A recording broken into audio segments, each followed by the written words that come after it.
President Akufo-Addo has expressed his dismay at the conditions the National Democratic Congress has given for his proposed meeting to end political party militias.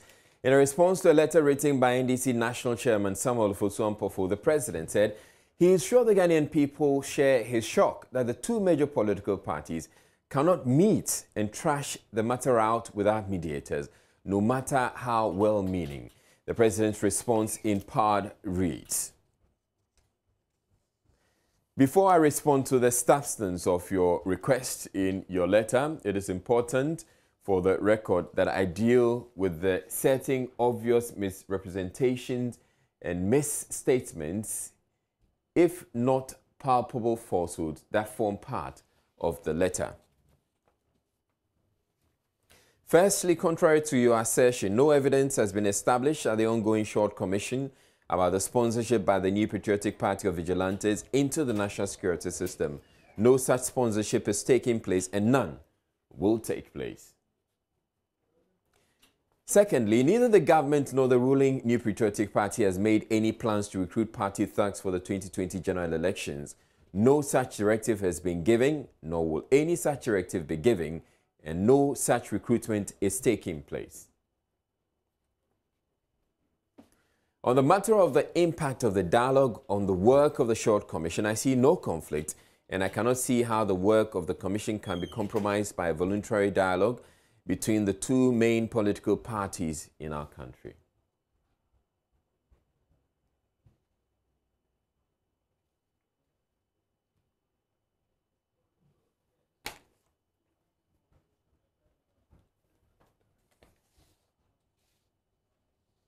So that was the response given by the president to a letter written by the NDC National Chairman, Samuel Ofosu-Ampofo, and we will be bringing you a bit more on those developments there.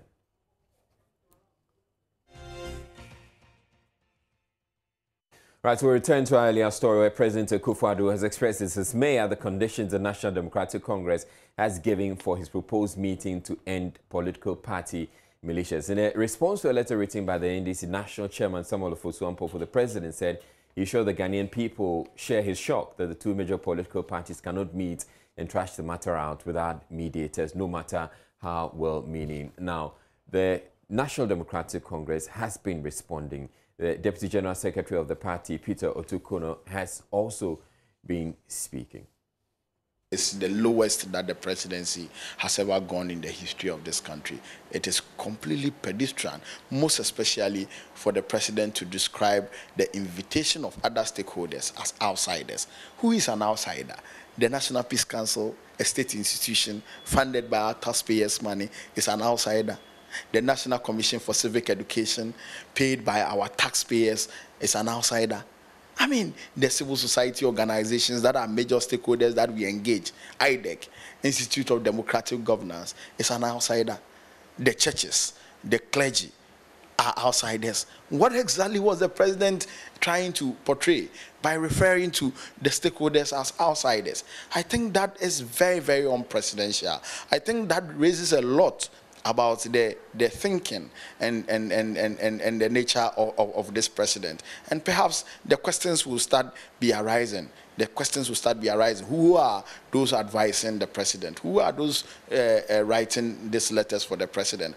I am heavily in doubt that the president will write with those words or that tone. That is why I said that I thought that this letter was in the realm of, fake news until I heard the communication director at the presidency speak to it. We have heard the testimony of the General Secretary indicating that these vigilante groups were very helpful to them and that some of them were actually in the national security. This morning, Double, one famous bodyguard of the General Secretary and the national organizer, have also admitted at the commission that, I mean, they were enrolled in the national, security. So the issue about the denial is most unfortunate. Double did not say he was part of the vigilante group, did he? No, Double had admitted being an MPP member, a branch executive who was repairing phones, and he had announcement of national security recruitment. I don't know if you have heard any announcement of national security recruitment in this country before, and he applied. Meanwhile, this gentleman cannot even read and write. He applied and he was recruited, and he's now in the national security. I mean, you tell this to the Marines. We have seen this gentleman in full, paramilitary regalia when they were in opposition, standing behind the national organizer, moved around the country with him. He has been his personal bodyguard. So, I mean, this is not news at all. Well, the Inspector General of Police, David Asante-Petu, has been speaking or giving his testimony at the Justice Short Commission, and we'll be bringing you that. Plus, what Double has had to say when he appeared before the commission is all related to the story that we just saw. Now, the family of a 23-year-old allegedly lynched by a mob want the police to swiftly investigate and deal with the suspects. The body of Derek Nikwe was found by a drain in the Accra suburb of Teshi after he was pelted with stones and clobbered with hammers and other weapons by a mob which claimed he was a thief. His family says the suspected killers include a police officer. Daniel Danzi visited the family and reports. The Nikwe household in Teshi is solemn. Though people are gathered in the yard, the only activity is by this brace of ducks tracing their path between a heap of sand, a pile of empty beer crates, and a dusty SUV without tires. After a few minutes of speaking to her husband, Comfort Nikwe bursts into tears, and it's impossible to console her. Her son, 23-year-old Derek Nikwe, who worked as a bartender, has been lynched. Some young men in the area alleged he was a thief and killed him on his way from work. I was sleeping at night when I heard my phone ring. I was too tired, so I did not answer. When I checked my phone in the morning, I saw 12 missed calls. I called the number back, and a friend told me my son was lying by the roadside and I need to go for him, else he will die. I rushed to the scene, but he was already dead. Just behind me is where Derek Nikwe spent what would be the final hours of his life.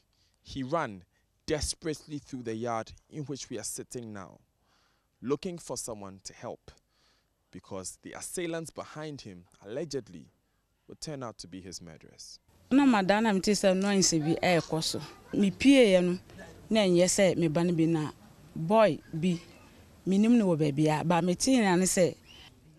I was asleep when I heard a sudden noise. I came out to see a boy I have never met before crouching by my door. I asked him, "What are you doing here at this time?" He simply replied, "I am not a thief." At that point, 3 men ran into the yard and demanded that I release him to their custody because he is a thief. One of them had started hitting him already. So I asked them what he had stolen. They replied that nothing had been taken that night, but they suspect that he is behind the recent thefts in their neighborhood. The boy pleaded that he is rather taken to the police station so his family comes for him in the morning. The 3 men replied they were not wearing clothes, so they cannot go to the station. They instead suggested that they hand him over to a policeman they live with. I know one of them, and there is indeed a policeman in their home. So I released the boy with a warning that if anything should happen, I will report them. They took him away.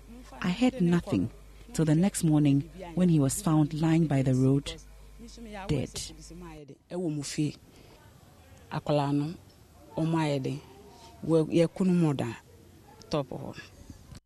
One of the suspects is a police officer. Public Relations Officer for the Accra Region Police, Afriyie Tenge, says the matter is being investigated. According to him, he was there when the 2 gentlemen came in with this suspected thief. And in fact, he was not well dressed at that time because he was asleep. He came out, found him, and said he was going inside to get his handcuff to handcuff him. By the time he came out, and whilst he was making an attempt to handcuff this gentleman, He resisted. Then that infuriated the mob, and they whisked him away from his hands, and they took him away. An autopsy was made on the body, and which is also giving the police certain angles. So it's being investigated thoroughly. The Inspector General of Police, David Asante Pietu, has revealed to the Justice Short Commission the police are facing some resistance with the investigations into the violence that broke out on the day of the Ayawaso West Wuogon by-election. He says investigators, as a result, have so far been unable to interrogate his own men attached to the National Security Secretariat who were deployed on the day. Also appearing before the commission was Double, the national security operative whose name has come up a few times already at the commission as a former member of the pro-MPP militia group. Brighter Komia, as he is known, however, denied ever being a member of the group, but a former phone dealer who was drafted into the national security setup after 3 weeks training. There's more in the following report. The name Double first came up at the Commission of Enquiry during the testimony of Ningo Prampram MP Sam George as the nickname of one of the security operatives deployed during the Ayawaso West Wuogon by-election. He had been described as a member of pro-NPP militia group Invincible Forces who had been absorbed into the national security setup. I saw Double also point his AK-47 and attempt to fire. The gun jammed.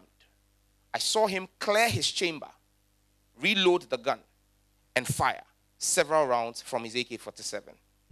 Brighter Komia, however, denied ever being a member of the pro-NPP militia group. He explained how, as a phone retailer, he took advantage of an opportunity to be recruited as an operative. Mobile phones at Circle. I was selling mobile phones at Circle. Because vetting, yes, I taking my fingerprint, yes, I went for vetting and I was my fingerprints were taken as well. Because I was tried for 3 weeks. Yes, I was trained at a Mortuary for 3 weeks. He rather accused the Ningo Prampram MP of instigating the violence that marred the by-election. No search be ankoso ho. Obi an timenya search ho say na ma microphone no start here say obi an search be anti na fe da dane dede.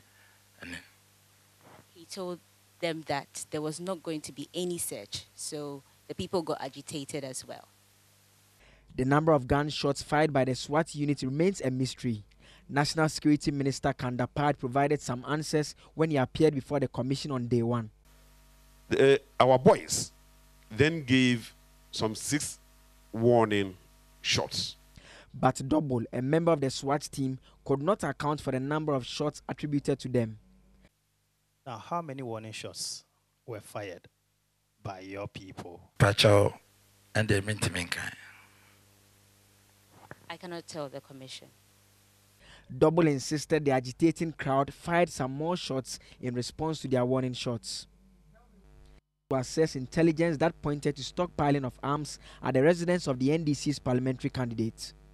Honorable Chairman, that for this operation, they acted based on intelligence report that there were weapons in a building within the constituency. The national security operative, however, told the commission they had no intention of entering any house. No, we did not say that we were going to the house. The police service, which has its leadership participate in National Security Council meetings, were in charge of security on the election day. The IGP, however, says he was unaware of the deployment of the SWAT unit. I also did not know about this operation, so I side with them. He told the commission it would have been more appropriate for the police service to have been informed of the national security operation. He said the police was currently investigating its men who were part of the national security SWAT team that had been accused of brutalizing residents of Labaoleshi. He, however, admitted after some probing that he was encountering some pushback. You have talked about the fact that you have written twice to the national security for the officers to be interviewed. Obviously, if your first letter had got them released to be interviewed, you wouldn't have written a second letter. Yes, my lord. So if you have difficulty exercising the administrative control over the people you have seconded and who are not operationally under your control. There's a problem, isn't there? Yes, my lord. Yes, my They lord. were just firing by heart. The way they were firing. Yes, and yet it didn't hit anybody to cause death. No, death didn't come in. An eyewitness account of the multiple gunshots had been questioned by the commission. Mr. Afriyie, who is a ballistics expert, shared some perspectives on the matter. My lord, I saw that space between the candidate's house and then the opposite wall. And if people were there and they were fired at, then really there will be fatalities. The commission resumes its proceedings on Thursday. Well, National Security Operative Brian Takomia, who was accused of firing multiple shots during the Ayawaso West Wuogon by-election on Tuesday, told the commission how he's been of assistance to Ningo Pram MP Sam George by bending the law for him a couple of times. Met him before. Namadika Buan or VIP Hona and Sana. I don't. I had already helped him at the VIP lounge before I got to help him. So you are at the airport and you are helping MPs to break the law. Two airports on our MP say break the law. No, please. Well, Ningo Pram MP Sam George he took to Facebook to challenge the Double's claims. He has been reacting to what Double has had to say at the short commission. So he says, poorly coached, glaring inconsistencies, contradictory testimony, petty lies, all supported in an attempt to obfuscate my earlier testimony before the commission. I leave the judgment to the conscience and minds of the Ghanaian people. God bless our homeland, Ghana. A 28-year-old staff of the Twima Ngwabieja Rural Bank, Richard Pepper, has been shot dead by suspected robbers. The incident happened on Tuesday dawn at Santasi New Site, a suburb of Kumasi. Police has commenced investigations into the matter. Insura FM's Kofi Asante visited the scene and filed this report.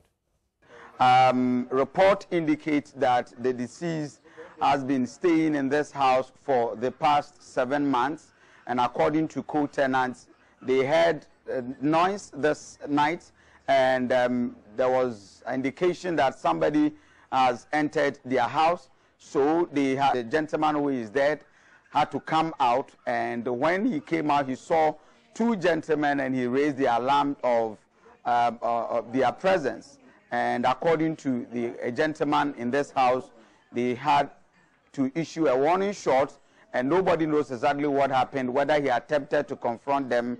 They shot him, one in the head and one in the belly. One thing I find is shocking is that if I'm a petty thief, let's say I'm just come to steal maybe a phone or something, and the moment I hear a tenant in the house coming out of his room, my instinct will tell me to run because somebody is coming out. But the issue is these people waited, so they met the guy and they shot him.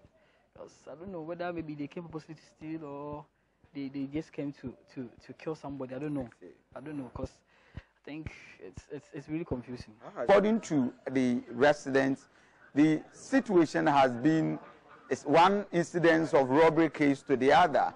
According to him, just a week or two, there was an attempt of a robbery case in their premises here, and they've reported the case severally to the police, but after several reports, there have not been any help from the police. Actually, some of the robbers are from the hood. They are from the area. At times, there are 1 or 2 boys that we have been suspected. They have always been combing around people's house, putting away their items, and when they are caught and they go to the police station, later on, they are bailed out. Even one of the parents of the boys even confronted me that I have always been influencing the police to imprison his son. As at now that I'm talking with you, he has committed another offense and he is nowhere to be found. So it is extremely difficult for me to explain why this guy is always caught and he's been freed by the police. The National Anti-Galamsey Task Force, Operation Vanguard, has in a joint operation with the Kwabeng Police Command arrested 47 nationals of Niger and Burkina Faso found mining illegally at Achim Asamama in the eastern region. The team also retrieved 48 complete set of gold detecting machines, cash amount of 6,155 Ghana cedis, 69,000 CFA francs, 30,000 Guinea francs, among other items. Eastern Region Police PRO DSP Evidence Atete tells Joy News the suspects are in police custody pending investigations. There was an operation that was conducted by the Operation Vanguard in the Kwabeng District Police Command, within the Kwabeng District Police, together with the police, the local police. The information was that some foreign nationals have come to the area in Asaman, Kwabeng, and other areas within the Tiwa East district, where there is gold.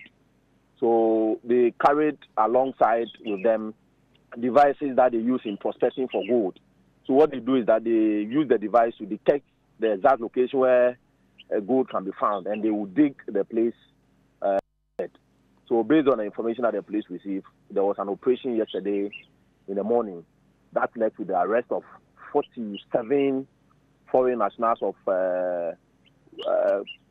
who we are told the investigations that we have done so far are coming from countries like Burkina Faso, Mali, Niger, and as far as Guinea. So as we speak now, we are investigating the whole issue. The immigration, we are also in touch with the immigration so that as soon as possible, we will take them through the process and after that have them deported to their home countries. We're taking a break here on Joy News Prime Best. We're bringing you business news. Next, and coming up in business, Aviation Minister says cost of Terminal 3 project was bloated.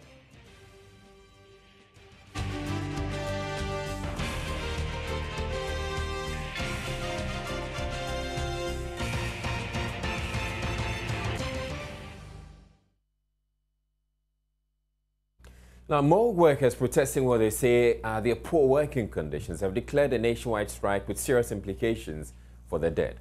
As a result, families seeking to retrieve the corpses of their dead relatives are being turned away at government-operated morgues around the country. The morgues are also refusing to admit any new corpses.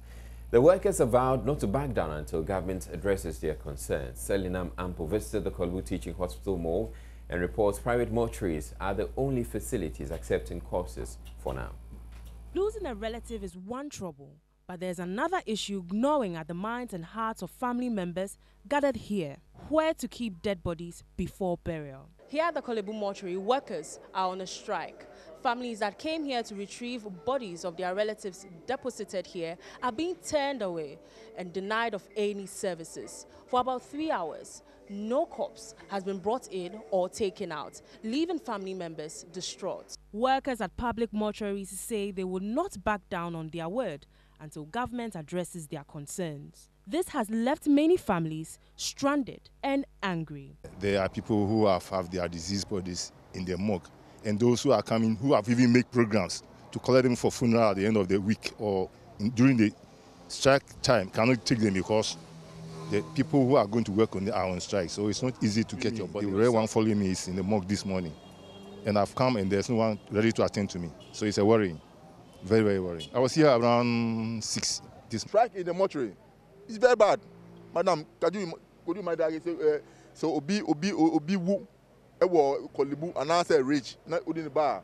Obi returning from their coffee. I mean, how do you think about it? How's your family being affected? Have you taken your body away? No, we cannot take our body because they said that we should go back because the workers are on strike. So if they are on strike and we fix a date to bury our brother, so how are we going to do about this thing? It's a disgrace to us. Hearse companies are also feeling the pinch. They complain that the strike is also badly hurting their businesses. John Mensah works with the Royal Hearse Services. Because if this happens, it will affect us. How is it affecting you? Because if they remove the money, they will come to me, Chairman, we need a car to destination. We are going here, we are coming here. Is there we too will get our working job and booking and so on. So we have to, government have to see so that we too can get our, the jobs, actually the bodies come from the ward. They pick the body from the ward, that in the morning, afternoon and the evening. All that the body comes to the ward. But today, have they picked bodies from the ward? Today, maybe as they say they are on strike, I haven't seen any body coming through the mouth. I have heard that one of the two bodies have come, they have sat the body for them to take it outside, but they won't correct that body. If this strike is not resolved soon, the public would have to resort to private mortuaries, which come at an expensive cost. Selinam Ampos reports for Joy News. The minority in Parliament is calling for a forensic audit into the work of the National Identification Authority. Minority Leader Haruna Idrisu says the $1.2 billion cost the authority has budgeted for the provision of cards raises a lot of questions. Majority Leader Osechi Mensah-Bonsu is however kicking against the idea. The President also made reference to a national identification exercise that is going by the National Identification Authority. Mr. Speaker, it's reported that a national ID card will cost the state $1.2 billion. Where is the NIA getting its finance from? That will mean that for a country with a population of 30 million, $42 per person to do an ID card. India, with its population, did not do an ID card even for $20. We are calling for a forensic audit into the operations of the NIA, its financing, and how a colossal amount of $1.2 billion will be dedicated to a national identification exercise. We are aware they came to Parliament to ask for some tax exemption on $76 million. That is all we know about it. We need to know, how is a national identification exercise being financed by government? Minority Leader has indicated to us, he has asserted strongly that the National Identification Authority has already spent $1.2 billion, for which reason he's saying that he's calling for forensic audit. The Speaker says he's going to call for forensic audit. First, it's not true that any such amount has been spent. The minority has also stated its opposition to government's planned educational reforms announced by President Akufo-Addo during the State of the Nation address to centralize university admissions. He also indicated plans to reform basic education to include SHS, but Minority Leader Haruna Idrisu says they will not support the initiative. The President was also talking about universities and having a central system for the universities. Mr. Speaker, I do not know what that initiative means for the autonomy of the university. I do not know what that initiative means for academic freedom. But University of Ghana is University of Ghana. Kwame Nkrumah, University of Science and Technology, University of Science and Technology. I do not see how a centralized admission pool will solve their problems. Their problems is inadequate funding. That is why we introduced Get Fund. But to say that all the universities must have a common pool, I want to raise a fundamental objection to it. I do not think, Mr. Speaker, it improves access to education. Mr. Speaker, there is nothing wrong with the President saying that I have guaranteed free education from basic school to senior high school. But there is everything wrong if the President says that he is adding senior high school to universal basic education. That is against best practice and common practice. Nowhere in the world can you allow secondary education to be part of basic education. Even in the Constitution, have you amended the Constitution? The Constitution makes provision for free compulsory universal basic education and gave the incoming government 2 years to do a blueprint. You cannot just therefore say that you have extended universal basic education to senior high school. You can say you have provided free senior high school. No one will contradict you. But it's wrong for building the human capital of a country to merge the two. Saying Parliament, Majority Leader Osechi Mensah-Bonsu says the House will set up a committee to investigate record failures at the Ghana School of Law after the students petitioned the House over the issue.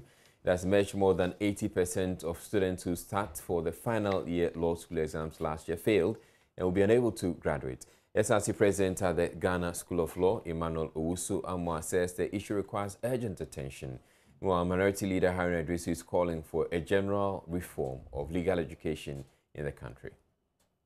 Know what the problems are. There should be that feedback, there should be that roundtable discussion, and that we hope that the particular issues that you have stated are addressed. But mainly your concern is that the rates of failure at the law school are high. It's too high. Isn't it a case of students not learning what they are supposed to learn, which is causing this? It's not true at all. It's we've had the same lectures there.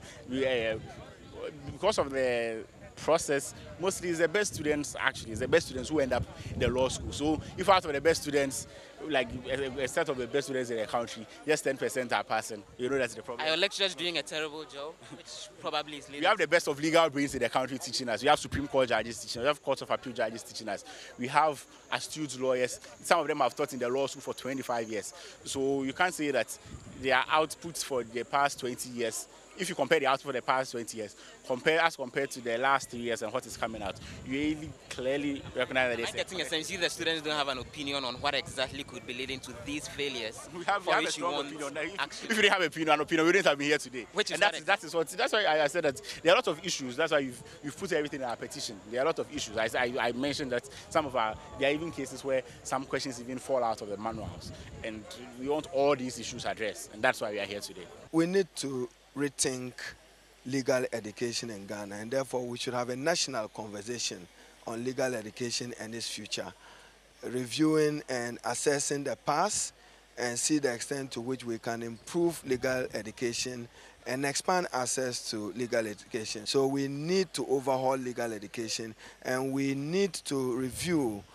the Ghana legal education, even the act that constitutes that school, and General Legal Council and other. I think that Parliament must take a look at it. But in the short term, which is actually, I guess, their expectation, no, we'll consult with the Speaker for a committee to look into the matter and delve into the content of the petition as soon as practicable. Should they have gotten to this extent where things are looking so bad that they would have to they would have to petition Parliament to demand action on this? When we're considering the Supreme Court judges, go and listen to my portion of the debate. I asked for some urgent action on legal education.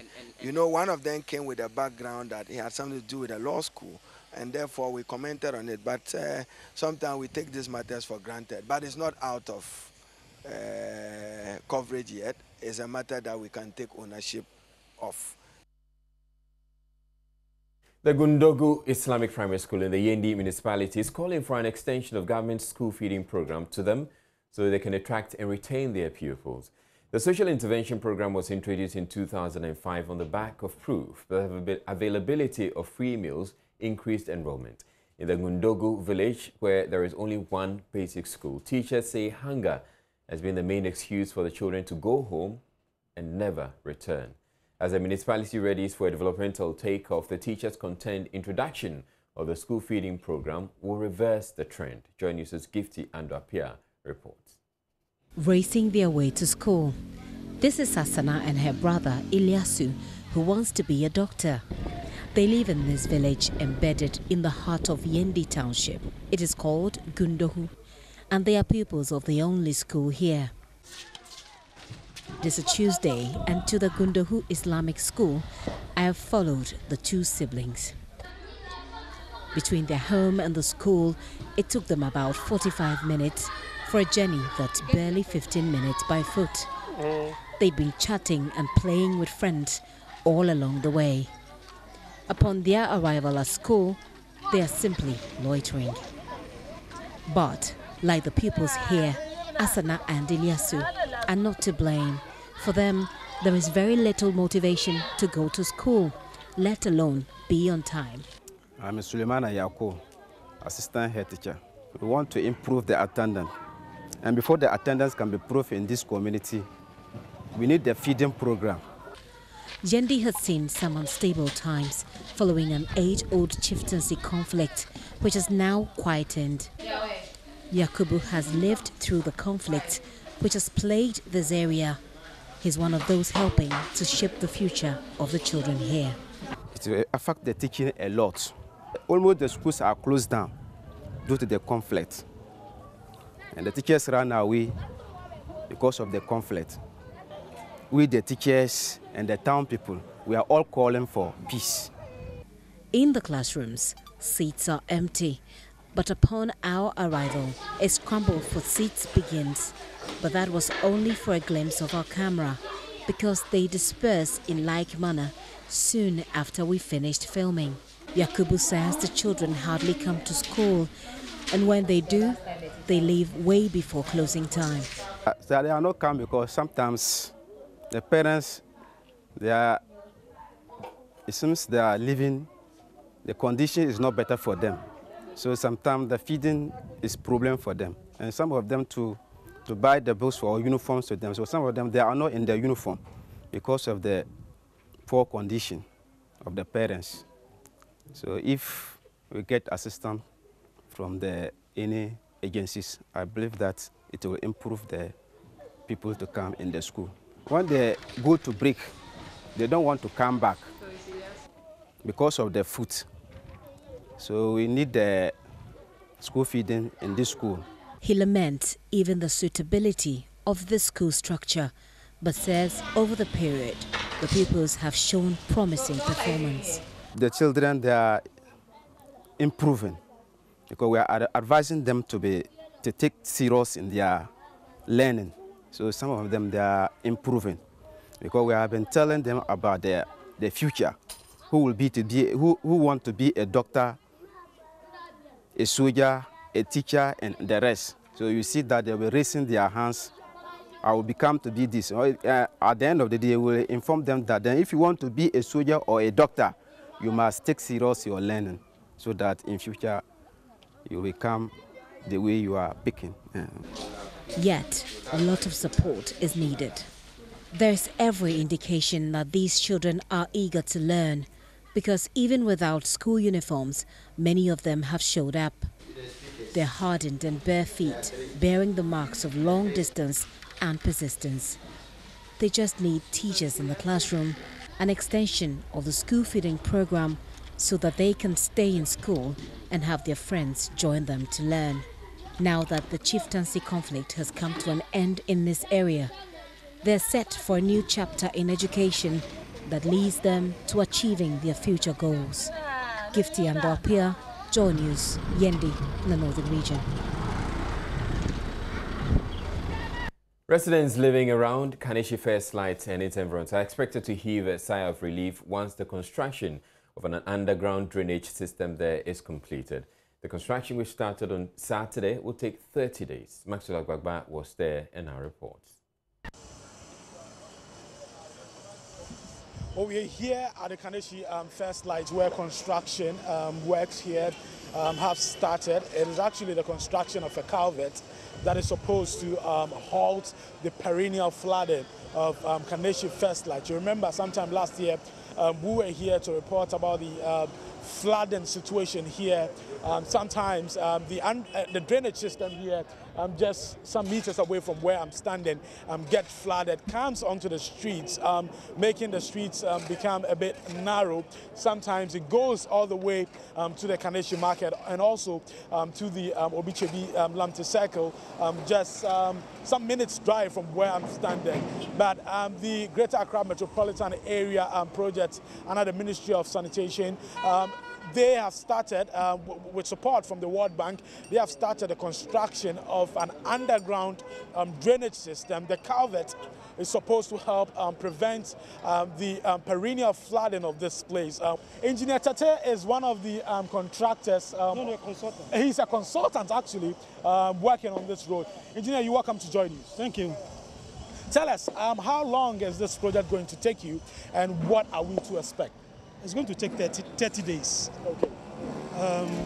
What we are doing is to try to link, the drainage system that we are constructing from the Dakuman and Buashin drain and the Odoko drain, to link it with an underground drainage system. Okay. that is what we are going to do. You know, we are going to cut the road to link this drainage system to the main drainage system underground. Okay.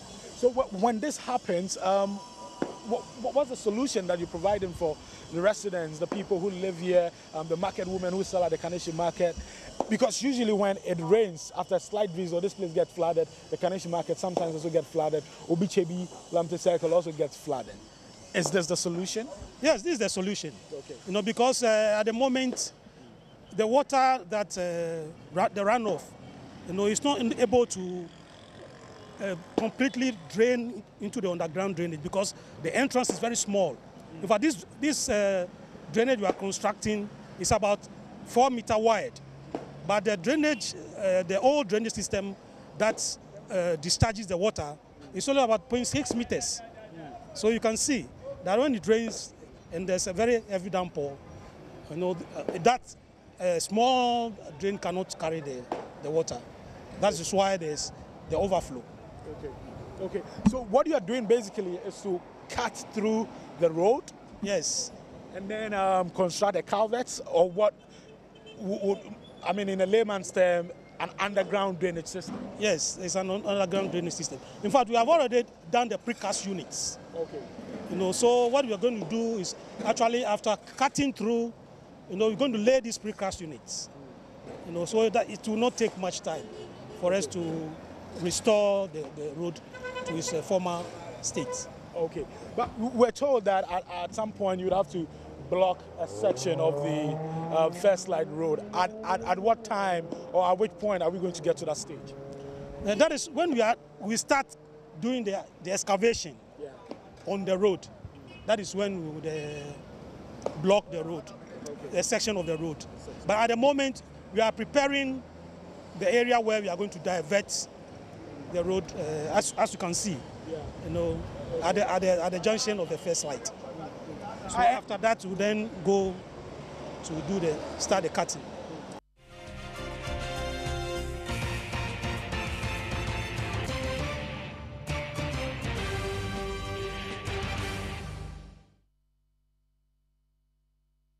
Well, some news just coming through to us from Fadama suburb here in Accra. We're learning of some disturbances, some clashes involving residents of Fadama and Abeka, all here in Accra.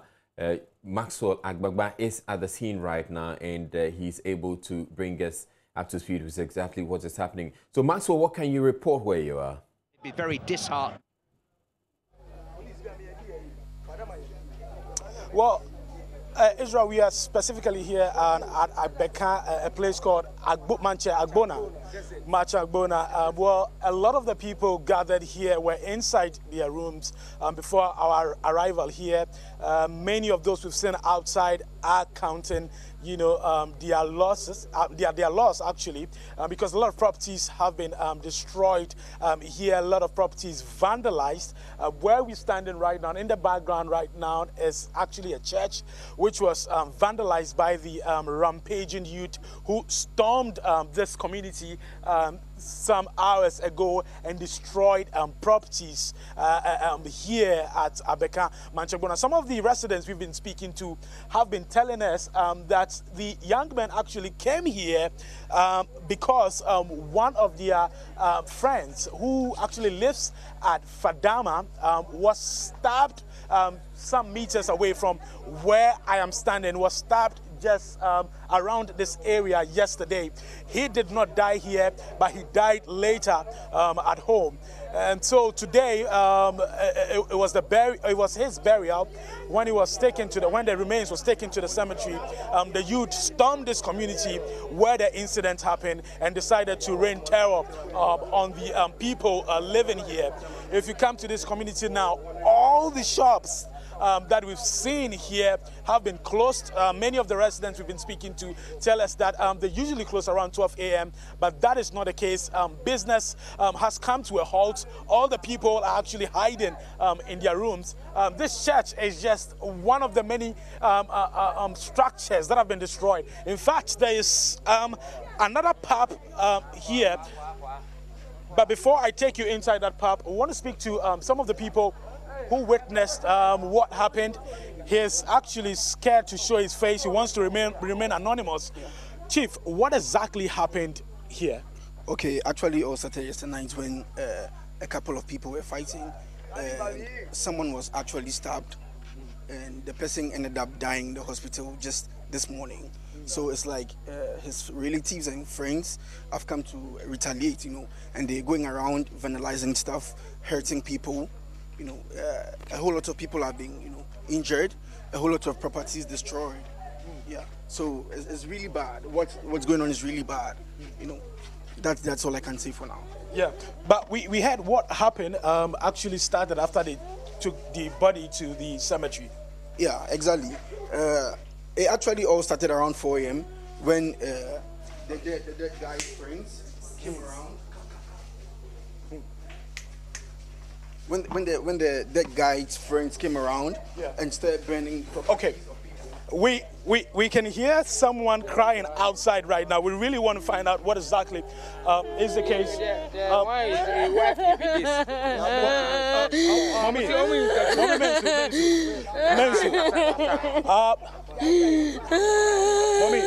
Pacho, I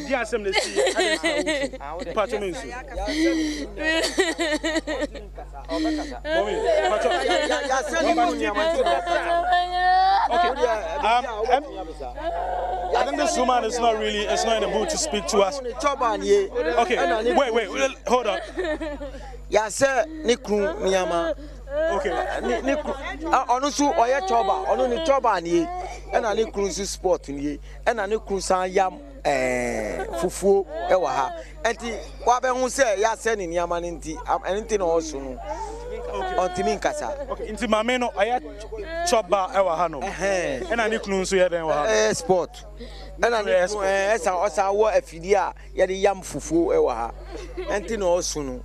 Enti sesi ari ontimi nkasa esa se ya se omu japade. Okay, inti boys no omo ba ha no be se adenti no omo ba ha pote be se nyama sa. Yesi ya kuma obi wa ha no mu enti no omo ba ye enti omo kosie nipa ni ba ye no no omo san ba back say omo so omo be revenge so omo ba ye nipa no omo ambe hu no omo dia say nkrofo ni nyama wa enti public toilet kakran wo no omo close e na ha so obi a adwane Afriyie omo wa sorry sesi a me kura me ba ha no mu no asori enti na me ba ye sesi a no sofo na afre me aka kire me say yesi onu susu ya be sisa ni nyama nyina enti ma be twa ewo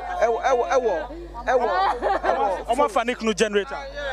Yes, yeah, the nuclear generator. Just to give you an idea of what is happening, just to give you an idea of what is happening here, the woman crying here actually operates an eatery here. Her husband is the owner of the pub here. We understand that the incident that happened, the stabbing that happened yesterday, took place here.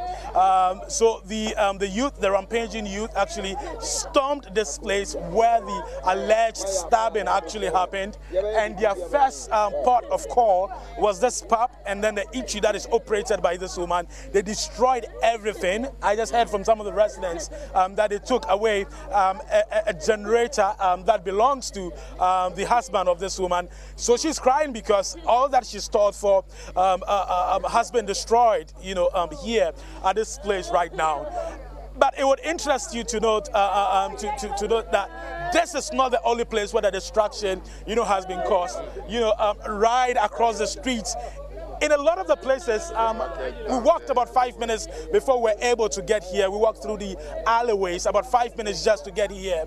And what has been dotted on the part of the road is destruction. What is remained is just destruction of properties, a lot of things destroyed. We are told that police officers are stationed about 100 meters away from where we are standing. Right from here, we'll be going there to speak to the commander to be able to get a sense of, you know, what is happening and what they intend to do. Many of the residents we've been speaking to here are terrified because they fear that the rampaging youth can come here at any time. Even as we're standing here, they are telling us that it's a bit unsafe because they are just a call away. Many of them were in their rooms. They were not willing to come out until we came here. Okay, so this is the husband of the woman who is crying. Oh, Offa. a question. Nema, I said, mean to me, here because generator, you know, my generator, I'm using now, my fa, be beer, me use somewhere, I want to say TV, fine, everything, in Gonya, a Gonya tobacco 800. Gonya, a tempo, this month I be beer, Hanamo, send your mom, friends saying. Glass, baby, glass of Gianni.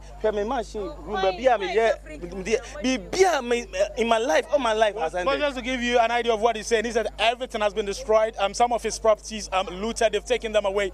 But then the Ben again puts in a sea or and run a joke. Okay, you were ha, and you who say, Omo, boys need a obi edna fancy. Almost chessy boy na the who ya say.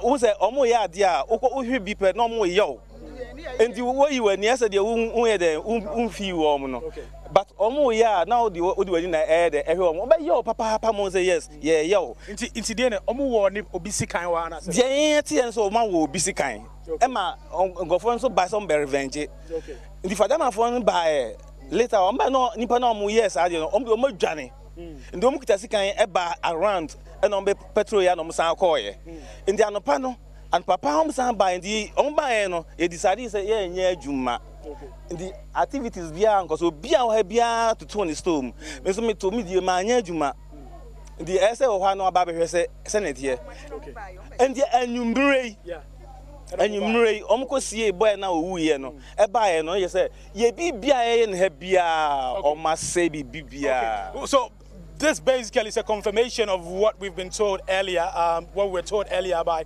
residents, that a resident of Fadama was actually allegedly stabbed here yesterday, and after the burial today, he actually died home later after the stabbing. After the burial today, the youth actually stormed this place, from Fadama stormed this place, and decided to vandalize properties here at Abeka. I hear that there's an internet cafe here that has been destroyed as well.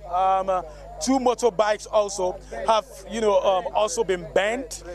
3 motorbikes have also been burnt. All the shops here, some of them have been completely destroyed. All the shops are closed right now, and the residents are counting the loss and the damage that has been caused by this this vandalization. So we'll be staying here, or be visiting a lot of the places where we've been told that the damage happened, to bring you a fair idea of what is happening in our subsequent bulletins. Israel. All right, thank you very much. That was Maxwell Agbagbain, who was reporting from Abek, and as you heard, there's been some distraction there because some people who felt that their man had been killed, they just decided to visit their anger on the people of the community. Maxwell Agbagbain is going to stay there, and he will be bringing us updates as and when they become available. But we have been told, or we know, that the police are in the vicinity to ensure that this violence does not recur, and we hope that they can maintain law and order. That'll be it for the bulletin. I am Israel. You have a good night.